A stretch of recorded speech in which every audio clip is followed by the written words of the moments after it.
Yeah, I don't know if it's supposed to. I don't know if it's supposed to thaw and freeze or what, but it's just supposed to snow for like 30 more minutes, is what I thought. What was that? The ground is too warm. Yeah. It's been so warm the past few days. Nothing. Yeah, that's a good point. All right. Anyway, so let's talk about what we're doing this week. We've got a quiz on Friday, and then there'll be a homework due on let's see, Wednesday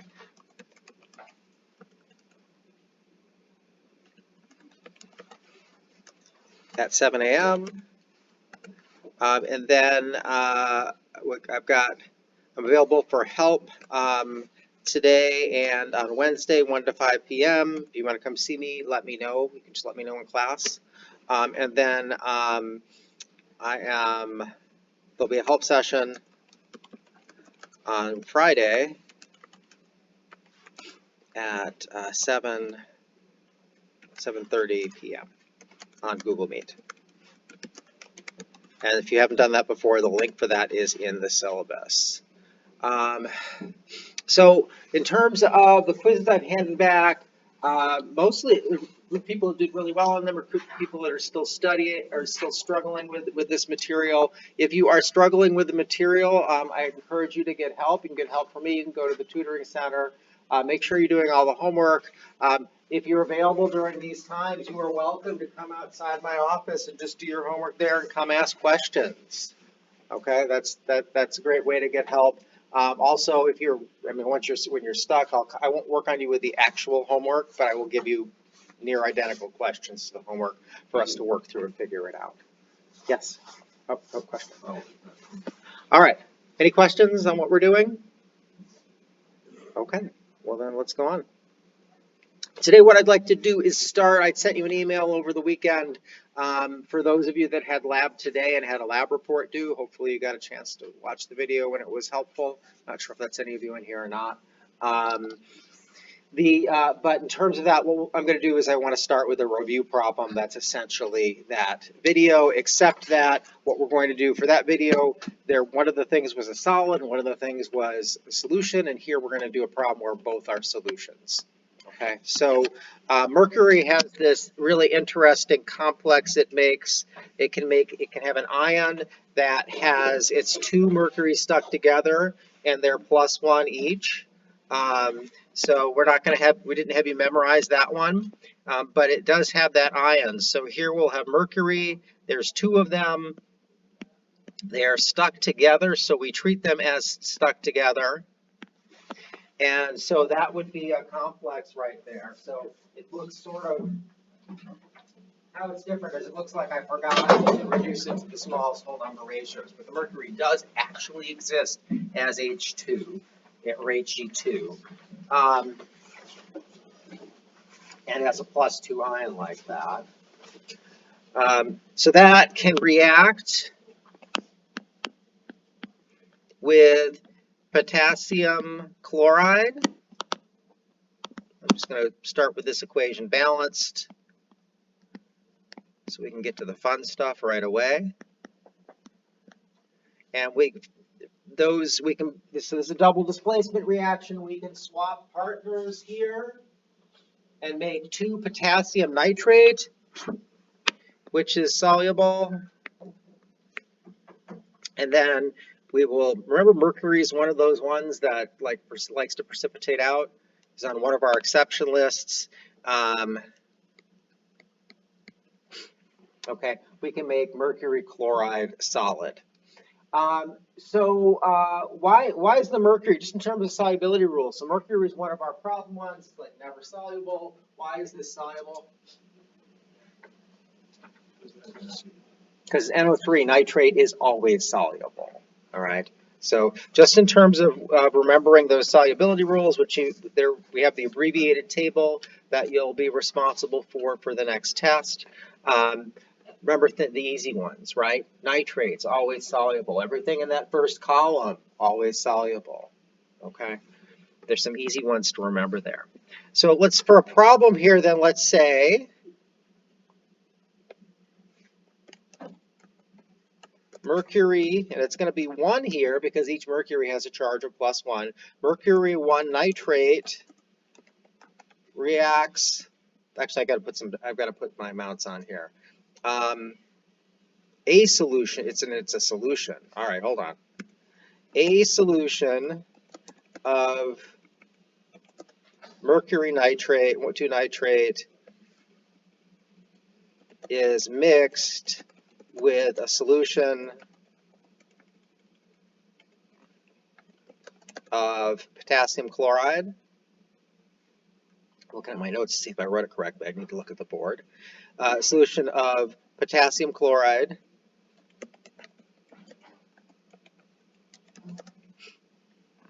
to produce 6.5 grams of mercury 1 chloride.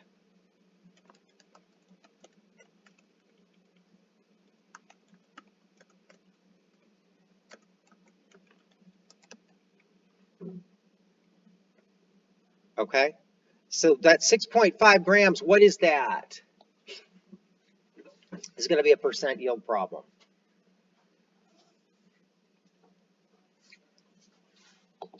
It is what you actually got. Okay, it's not a theoretical. It's not something we calculate anything from. We'll calculate a percent yield, but we're not going to calculate how much reacted to get that. So that involves losses. Something bad happened in there. Maybe some of your solution got lost. Maybe when you were scraping mercury chloride out the end, you were scared because mercury chloride is toxic. Anything with mercury is toxic. And you didn't get all of it out, get it all weighed out. Okay? Maybe some dropped on the floor. Heaven forbid. But whatever happened, some was lost. You didn't get a full yield. And this is common in chemistry. You don't get a full yield for whatever reason. And there are lots of good reasons. You'll explore some of them in organic chemistry more. Let's talk about what we reacted to get that. So the solution, or let's say the mercury, let's actually try to just put it in the right words. 20 milliliters. There we go. That's what I want. Let's make it 2 significant figures. 20 milliliters of 1.010 molar mercury 1 nitrate was combined with 50 milliliters of 2.093 molar potassium chloride.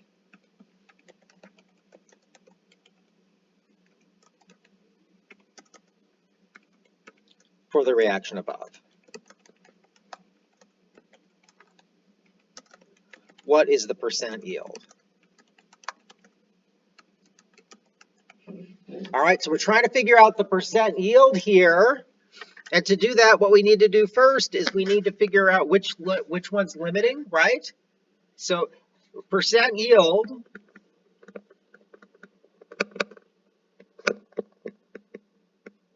I haven't gone over this in lecture yet, but I did go over it in that video, is the yield, let's call it the actual yield.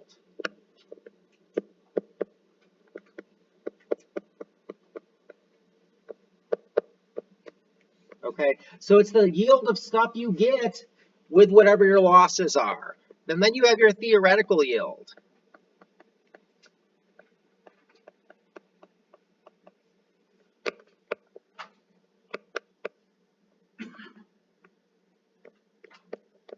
Okay, and the theoretical yield is the maximum possible you could make. And what I mean by the maximum possible you can make is the maximum amount you could make based on the limiting reagent.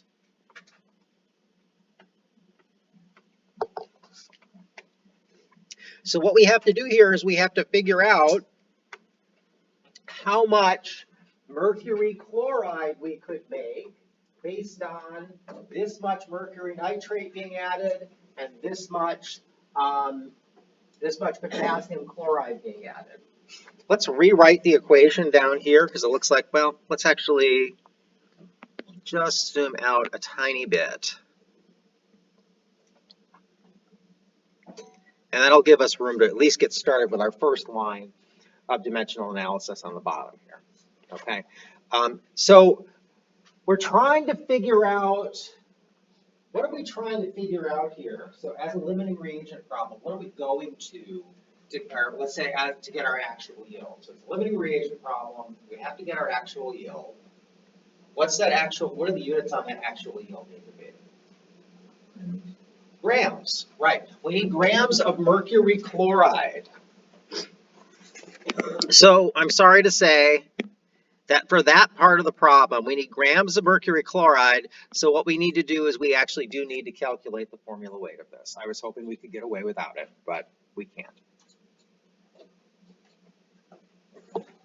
The first part of the problem we can. All right, so mercury. Where the hell is mercury on the periodic table? There it is. 80. It's right here. 200.59.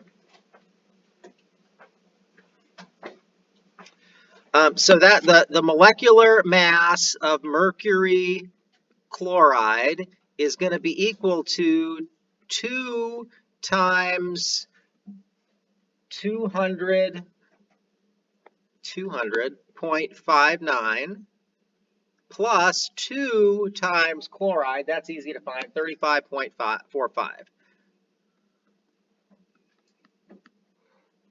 Right? Those are going to be grams. I don't put my units in right there because we need to remember what our units are at the end here. All right, so 2 times 200.59 plus 2 times 35.45. Whoa, that's big. It looks right, but that's 472.08 grams per mole. Okay, so that's what we've got there. I don't know why I have these lines. I mean, I'm sure I hit a button for it. I don't know how to get rid of it. I'll fix it later.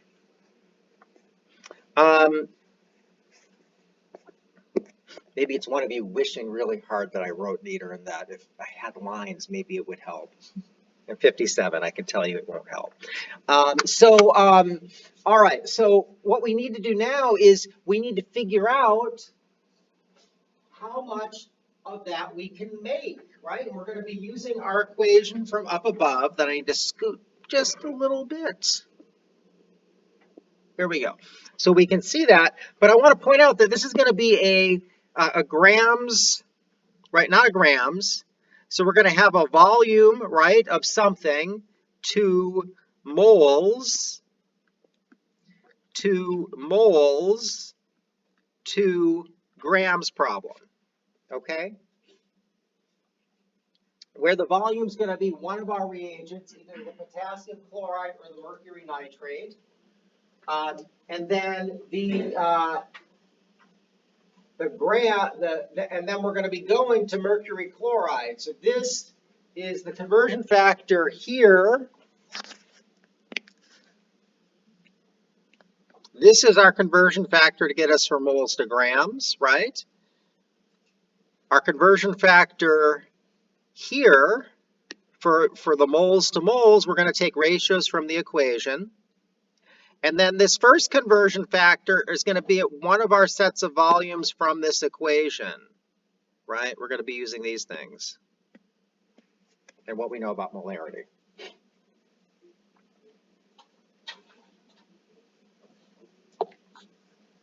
All right, I'm going to have to scoot up here. Let's remember that, we'll come back and look at it again, but when we start with mercury nitrate, we're going to go from 1 to 1, right, molar. And when we start with potassium chloride, we're going to go from 2 to 1. Let's do a numbers sense check. I don't expect everybody to be able to do this, but can anybody look at it and tell me what the limiting reagent is?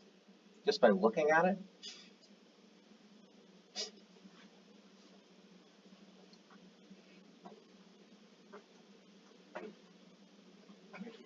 Give you.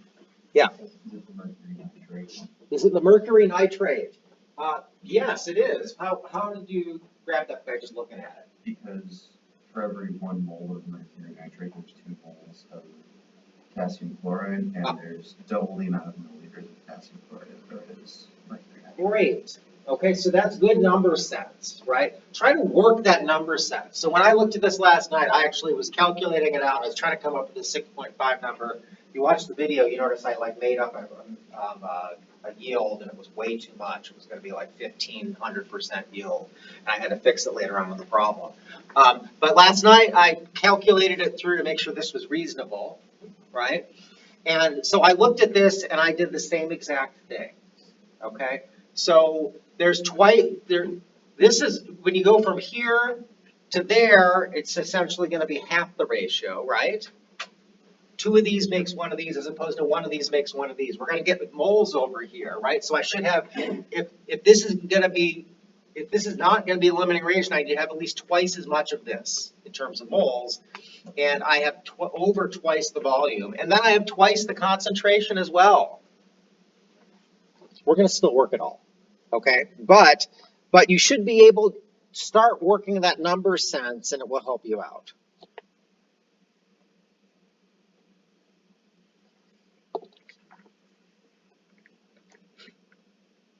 And you could write a quick sentence about that on a test or a quiz and just say, I can see this is this, and this is why. Okay, so let's go ahead and do the first one. So our ratio for, we're going to do mercury nitrate. Mercury nitrate is 1 to 1, right? In terms of the moles from the equation. So let's just remember that.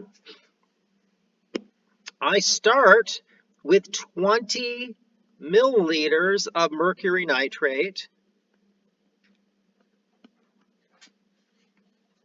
All right, I'm going to do molarity here, so I need to get into liters. I need to make that liters. So 1,000 milliliters equals 1 liter of mercury. Let's just do mercury nitrate like that to write faster. Okay, as long as we can keep track of it. So let's make this mercury nitrate. And now I've got milliliters of mercury nitrate cancel with milliliters of mercury nitrate. And then remember our ratio was 1 to 1. So no, not yet. We're not there yet. We need to get to moles. We have our molarity we're going to use here. Remember that molarity is equal to moles divided by liters, right? So if my concentration is 1.010 molar, that means that 1.010 moles of mercury nitrate equals 1 liter of mercury nitrate. Does that make sense what I did there? Okay, so now I know I've got liters of mercury nitrate. I know 1 liter of mercury nitrate right there is equal to 1.010 moles of mercury nitrate. I took this one out of the even problems in the back of your book. They clearly didn't care about making it much different than 1 mole. So that's only really 1% different from it not really mattering much. And then we have a 1 to 1 ratio. So liters cancels with liters. That was mercury nitrate. So if I have 1 mole of mercury nitrate, then I'm going to get 1 mole of mercury chloride. That makes sense? Right? That's from our 1 to 1 ratio in this equation up here. 1 mole of this makes 1 mole of this because they both have 1s in front of them, even though we don't write them. All right. I'm running out of room, but the good news is I'm almost done. Now, I know that from my molecular mass we just calculated up here that 1 mole of mercury chloride is going to make 472.08 grams of mercury chloride. All right, and I wasn't canceling. Moles of mercury nitrate cancels with moles of mercury nitrate. Moles of mercury chloride cancels with moles of mercury chloride. I'm left with grams of mercury chloride. And so now I pick up my calculator, I multiply across the top, and I divide by the bottom. So 20 times 20 times 1.01 times 472.08 divided by 1,000. And I got 9.5 grams.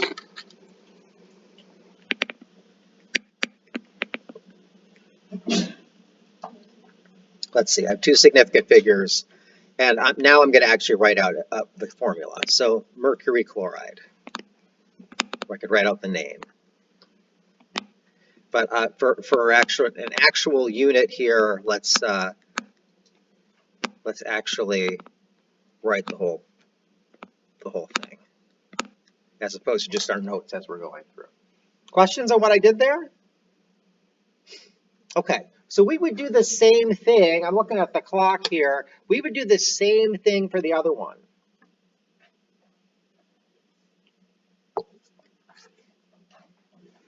So I'm just going to write, for the sake of time, that, what was it, potassium chloride.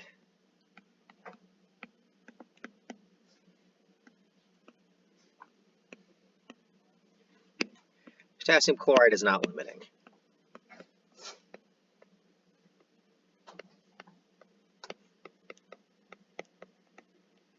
And that's the same equation, or the same process.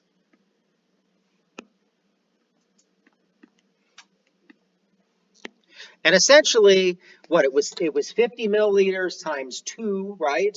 So it was 10 times, it was 10. The other one was 2 times 1. I'm sure you love this. But it was about 5. It's about 5 times this number.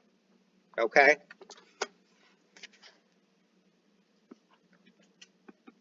So it makes approximately 50 grams of mercury chloride. You can work that on your own and check that out. If it doesn't end up being, I would say approximately. If it doesn't end up being about 50 grams, come see me. Okay, I can help you if you have errors, or you can just tell me I was wrong there. I think I've got it though. All right, so what we did is this is our theoretical yield right here.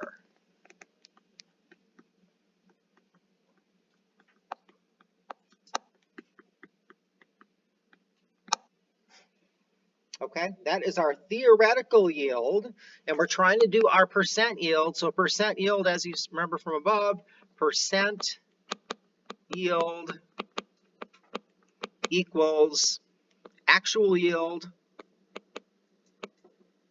over theoretical. So now we have our theoretical yield, it's 9.5 grams. Our actual yield was 6.55 grams, if you remember from up on the earlier in the problem. It was just stated in the problem. That's right here.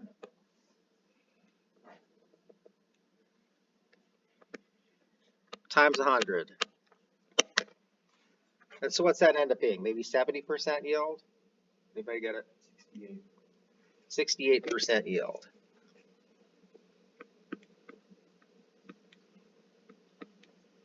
And we've got 2 sig figs. So questions on that problem? That's the sort of thing you're going to use for your lab report.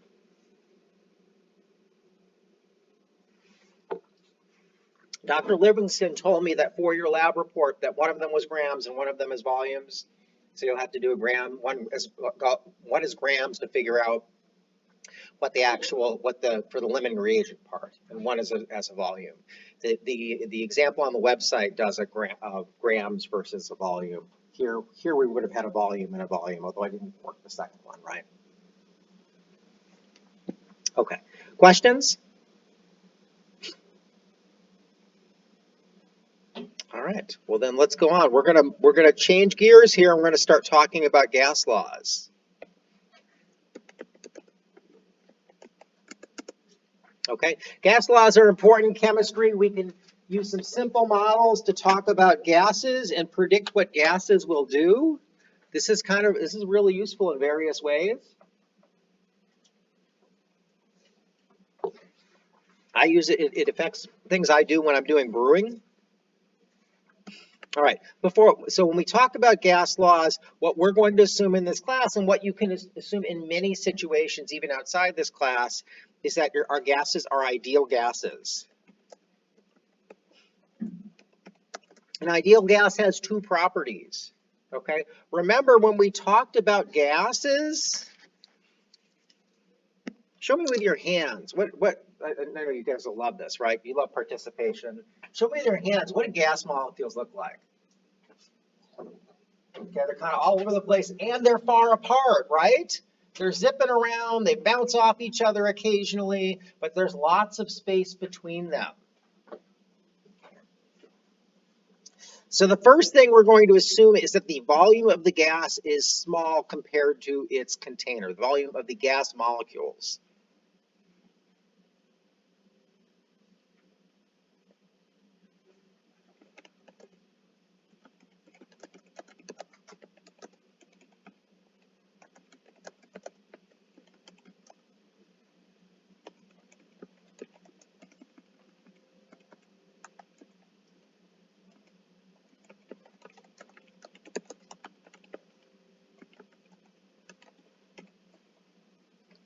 So what this means is what we're effectively assuming is that the molecules themselves take up no volume.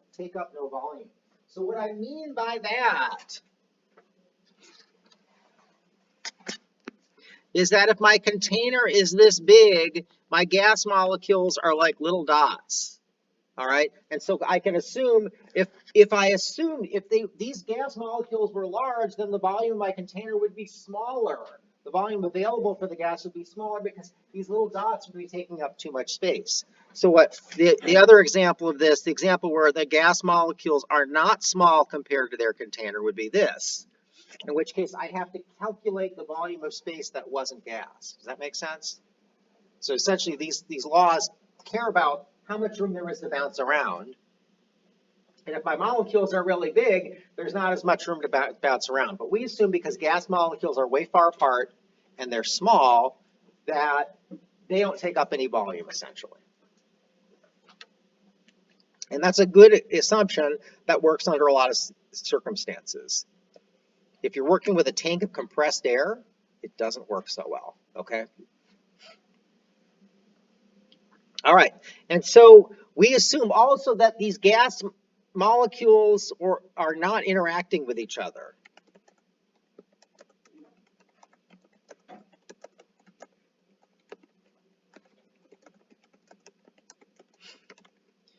And I'm saying molecules, they could be atoms, right? If it's argon or neon, it could be individual atoms because those guys don't pair up.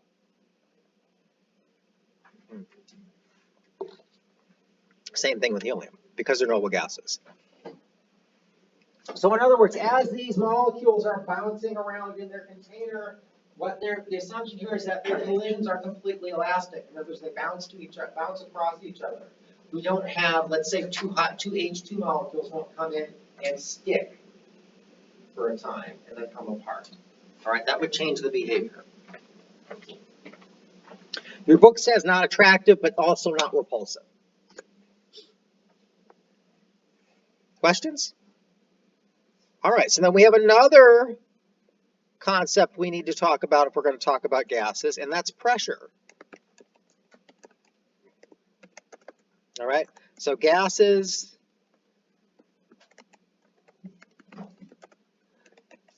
they exert pressure on the container.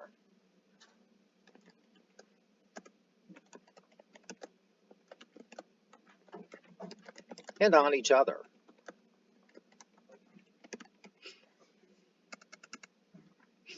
All right, pressure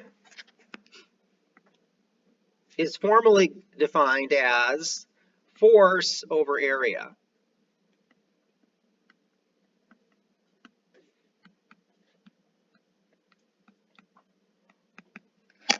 Go ahead and get used to using P for pressure in this chapter because that's what we're going to do. So if we think about my hands are gas molecules, right? And the board is part of the container, and then how they're exerting pressure is they run into it. Right? So these gas molecules are all bouncing around, they're bumping into each other. And they're also, in the way we would measure it, we would measure how they bump into something, okay? And so when they come to the side of the container, they're doing this, and that's what pressure is. You don't feel it because you're used to it, but your body is under pressure. Gas molecules are bouncing all off your body all the time, okay, 1 atmosphere one. And so you take away that pressure, you've seen all sorts of, you've seen the sci-fi movies where somebody goes in outer space and their body they explode because they're not under any pressure. Because your body's built to, I don't think that really happens exactly like that, but there are problems. Your body is built to have this amount of pressure, have these molecules bouncing off you all the time. That's also why your ear, when you go up to higher altitude, there's less air. There's less air molecules bouncing off, and that's why your ears pop. Because your ears are not used to the change. There's not enough molecules bouncing off of your ears. Probably your eardrum, I think. Questions on pressure, what it is. Okay. We can measure pressure, and there are various devices for this. I'm going to talk about a device that we don't use so much anymore because it contains mercury. Every time we find one of these in the department, maybe we have one to show to people still.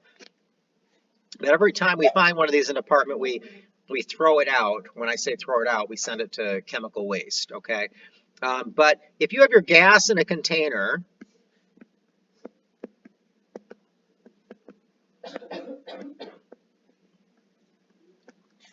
okay, what you can do is you can take a tube like this and connect it to that container. So this is connected. The gas molecules can go in here.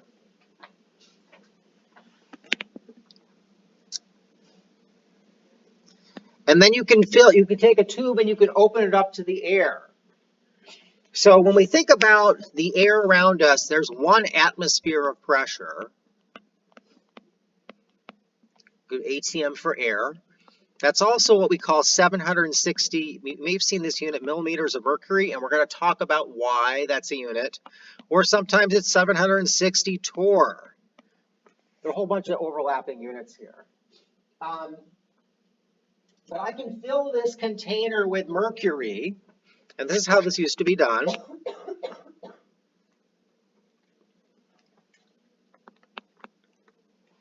Actually, let's start with the mercury level. So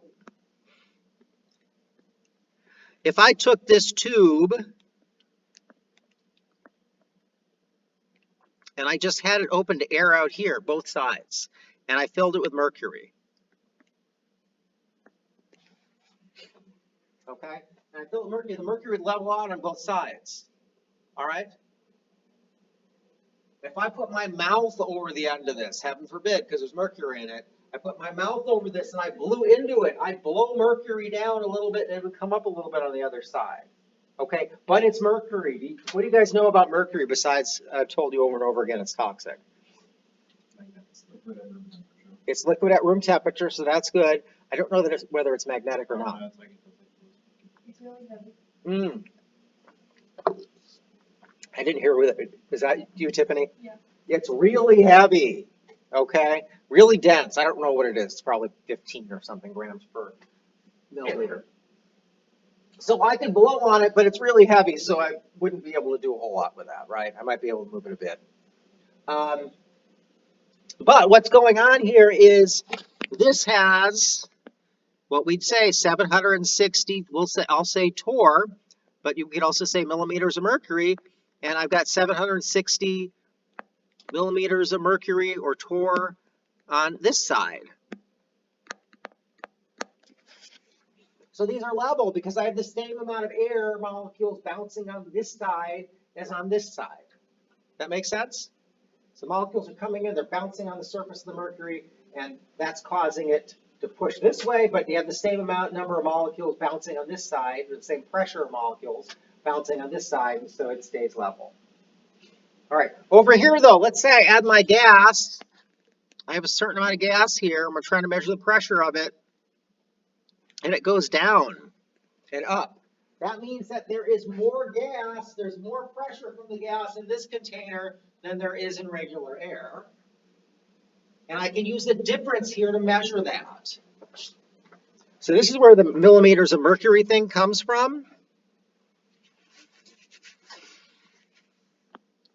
Let's say this is 150 millimeters, the distance between these two spots. Okay? What that means is that the pressure of this gas is 760 millimeters of mercury plus another 150 millimeters of mercury because it pushed it that much.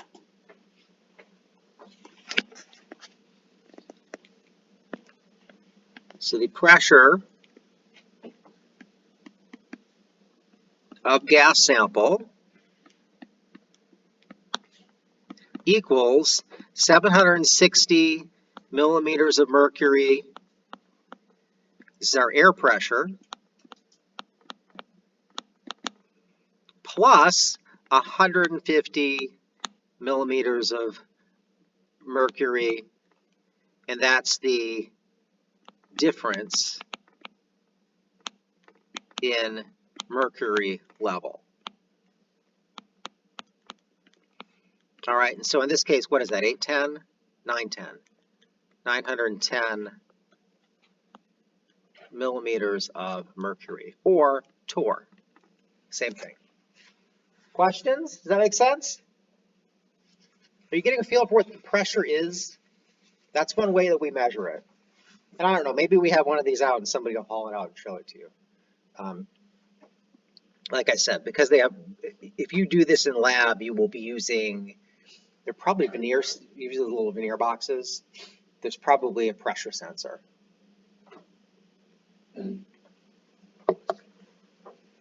All right, questions on that?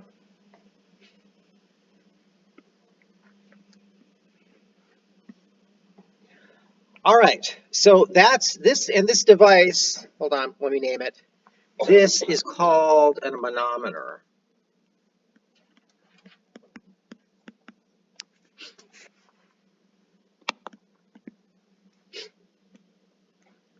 And that's where this concept of millimeters of mercury. You could make one of these with water, right? Because we could push water around. But the problem is it'd have to be, I think it's like 30 feet tall. Is how tall you'd have to make it to make it useful. So instead of being this big, it would be too big. We need multiple floors. Maybe in the new science building, I don't know whether there's still an atrium in there at all after all the revisions. But if there's an atrium, maybe we could do one there. Okay, let's start talking about gas laws. I'm going to go through here and I'm going to mention a number of named gas laws. I do not care if you know the names. And in fact, I'm going to show you a bunch of simplified gas laws. I'm hoping, I don't know what's going to happen when I try to put together a homework here, but I don't care. I'm going to try to put together a homework that doesn't worry about this. But I'm going to show you a bunch of simplified gas laws where we do single comparisons, and then we're going to get to one gas law at the end. I'm going to show you how to use it for everything. Okay, so we don't need to worry about more than one gas law. All right, so first gas law is Boyle's law, named after some dead guy named Boyle.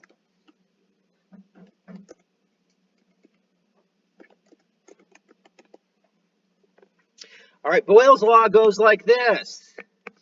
P1V1 equals P2V2. Okay? P is pressure.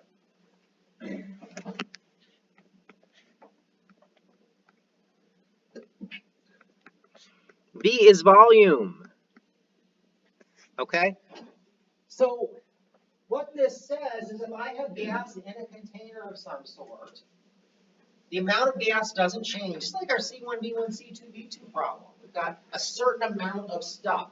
In fact, the amount of stuff here is moles as well. Think about it as moles. I have a certain number of moles of gas in a container. Could be a balloon, could be a syringe. Syringe is probably better for that. If I increase the pressure, so just looking at this, if I increase the pressure on that gas, what's going to happen to the volume? Fixed number of moles. So I've got, let's say I have a pressure of 500 torr is my first pressure, times my volume. Let's say my volume could be anything, right? This is another one of these things where the units just have to match. We're going to do things in the end where we're going to care about units, so maybe we'll change these around a little bit. But 500 torr, let's say my volume of my gas is 200 milliliters, right? That's my P1 and my V1. And then I've got P2 and V2. And let's say I take that, it's a syringe, and I pull it out so that I'm putting less pressure on it. I'm increasing the volume. Okay, and I just told you what was going to happen to the pressure. But I pull out my syringe, so P2, I don't know what my that is, and I change my volume now to be 400 milliliters. What happens to my pressure? My volume, I just doubled my volume.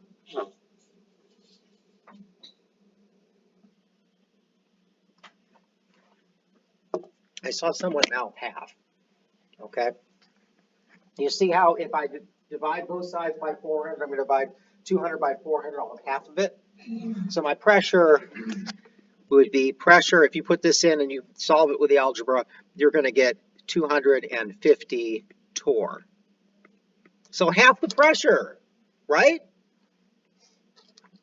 From the comparison of what we were talking about with our molecules, right? Pressure is how hard a molecule and how often a molecule hits the side, hits this, right? How hard it hits is based on the temperature, and we'll get to temperature, okay? But how often it hits is based on how much gas there is in the volume. And so if I double the volume, the gas is running around in twice the space, and it makes sense that it's only going to hit the side of my container half as much. Does that make sense, kind of intuitively? And really, all I want to get out of this is intuitive until we get to my final equation.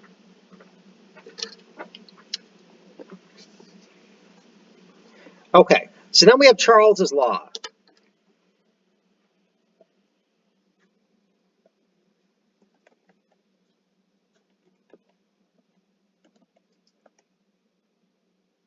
Which is interesting. This is how your book did it. Doesn't seem like it should have that extra S. Maybe it was a typo. Here, let's do where we use our apostrophe. Let's correct their language. Unless yeah. Charles's law is related to temperature. So temperature it's a measure of the average, I'm going to say, motion of particles.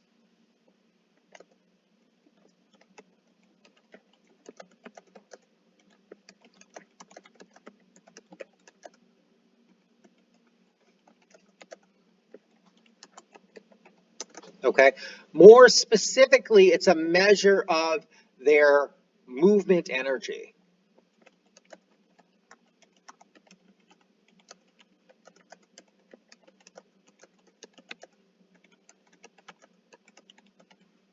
Okay. And we talk about movement energy, we talk about kinetic. So we're going to get to using this kinetic energy term. We're not there quite yet.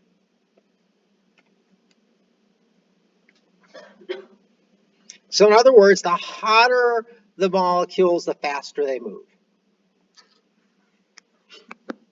And the way volume and temperature are related is so pressure and volume were related is that they were inversely related. If pressure goes up, volume goes down, and vice versa. Temperature and volume are going to be related in that they're going to move together.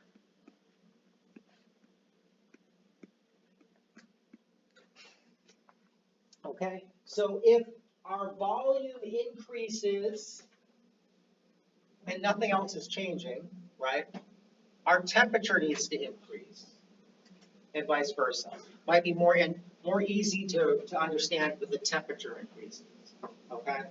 So let's say my temperature, I've got the temperature of my gas, right?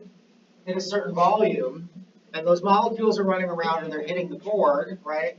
And then I raise the temperature, they're now moving around faster, all right? And they're gonna hit the board harder. That makes sense? They're also gonna hit the board more often because they're running around faster, they're more likely to make impacts.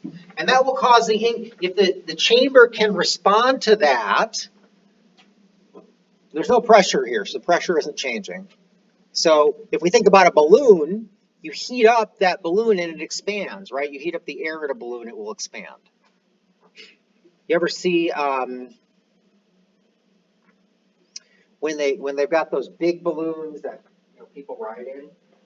They have what do they have in the bottom of the balloon?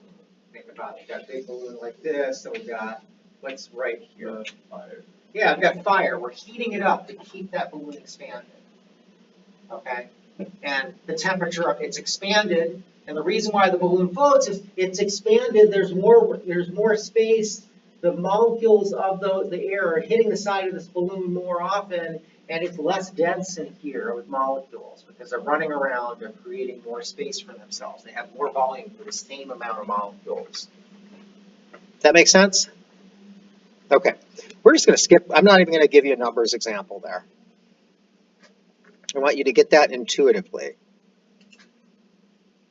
All right. So we can actually combine these two, right? So I know that pressure is going to be, inverse to volume, and I know that temperature goes along with volume, right? They go in the same direction. So we can do what's called the combined gas law.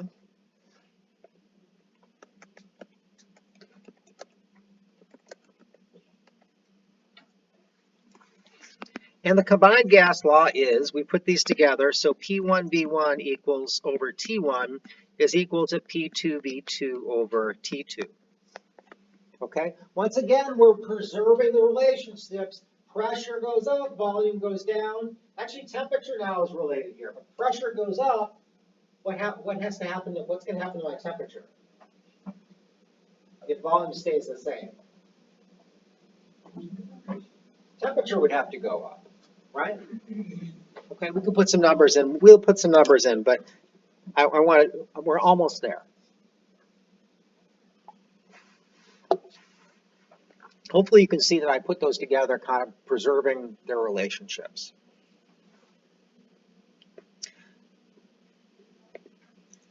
Okay, so the final gas law we're going to talk about the gas law.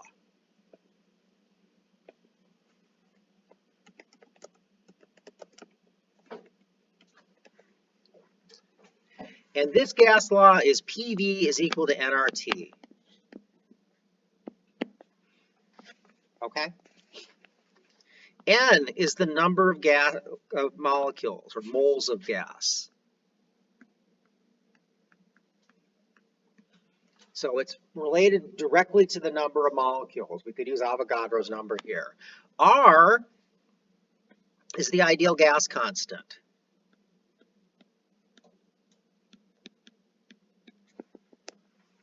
Okay? So it's a constant. The one we're going to probably use most is 0.0821 atmosphere liters per mole times Kelvin, which reminds me, we're going to have to talk about Kelvin for temperature here.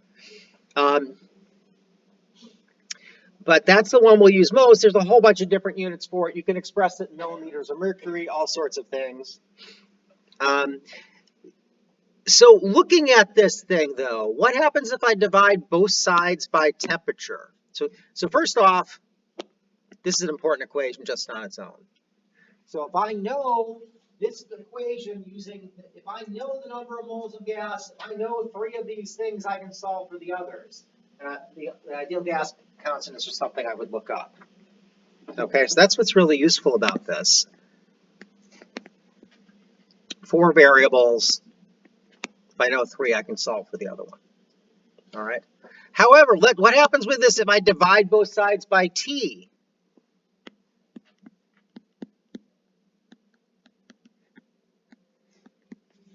Okay, if I divide by T, what I get is I get PV over T is equal to NR. Okay, this is the number of moles of gas, and what's this? Constant, it doesn't change. So if I have this should look familiar to you. If I have that gas in a container and it can't escape, the number of moles can't change, right? I have it in a balloon, I have it in a syringe. The number of moles can't change. So what that means is I could go over on this side and I could also write PV over T. And this could be my one set of conditions for pressure, volume, and temperature, and this could be another set of conditions. So I can get the combined gas law from this. I can just take the NR and I can get the other gas law. So I can get essentially, let me take the NR out from the middle. That's just a constant. And then this becomes P1 V1 over T1 equals P2 V2 over T2. All right, so in college, what I did was I said, to hell with all those other gas laws, I'm just going to memorize this instead of having to memorize all of them. And I can make all the other ones. I can make anything I need to do using the ideal gas law, okay? And so the same thing here, if you have this combined gas law, you'll get problems. And if P is changing and it's asking you what happened to T, then you know volume's constant. You just cancel it, right? It's the same. All right, we've got 5 minutes left. Let's go ahead and work a problem using this. Let's just start and use PV is equal to nRT straight out, and then we'll do a relative one. So the pressure of, let's say, 0.52 moles of hydrogen gas is, let's go ahead and make it 1.5 atmospheres. If the temperature of this gas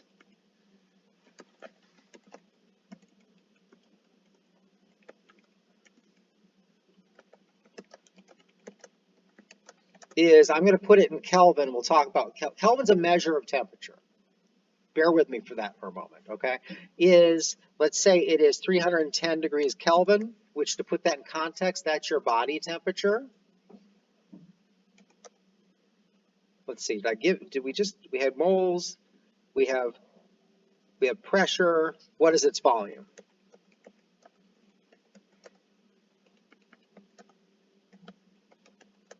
In liters, because that's what's going to come out.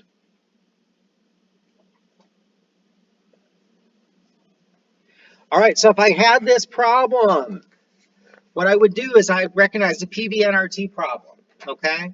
So I've got PV equals nRT.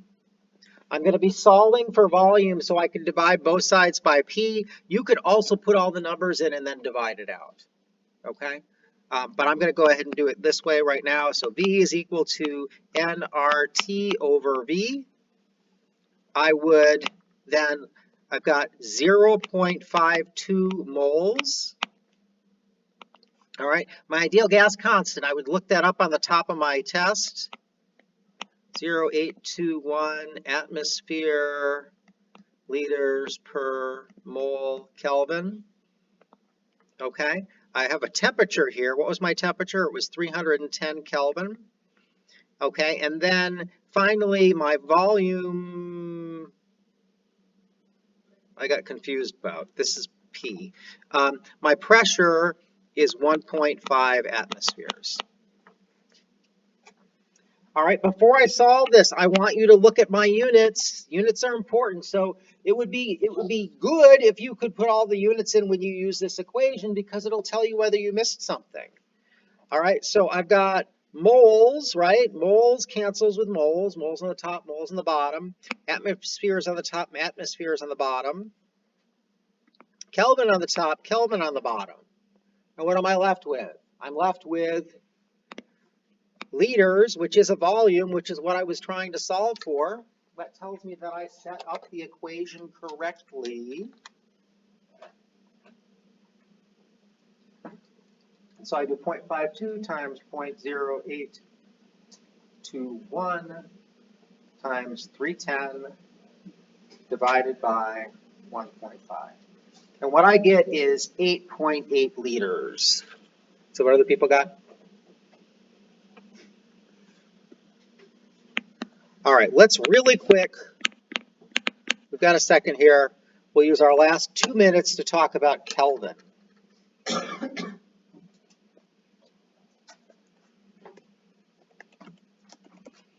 Kelvin's a temperature scale that is for which 0 is the 0 is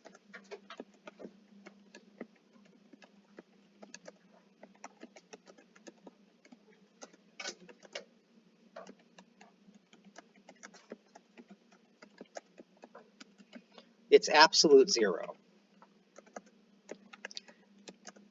There's no such thing as negative Kelvin.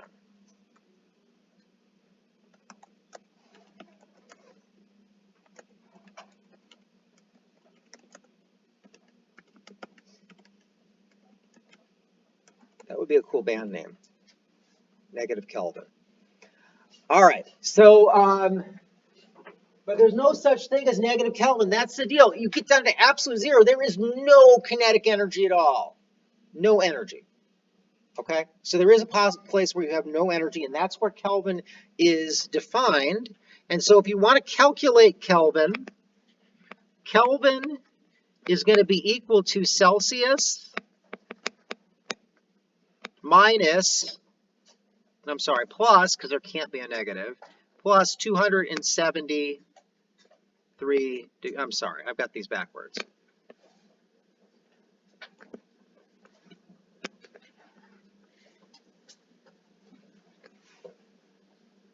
No, I didn't. Sorry. That. Kelvin is Celsius plus 273 degrees, all right? So your body temperature is 37 degrees Celsius. I add 273 and we get our 310. All right, we'll talk more about this and review more about this on Wednesday.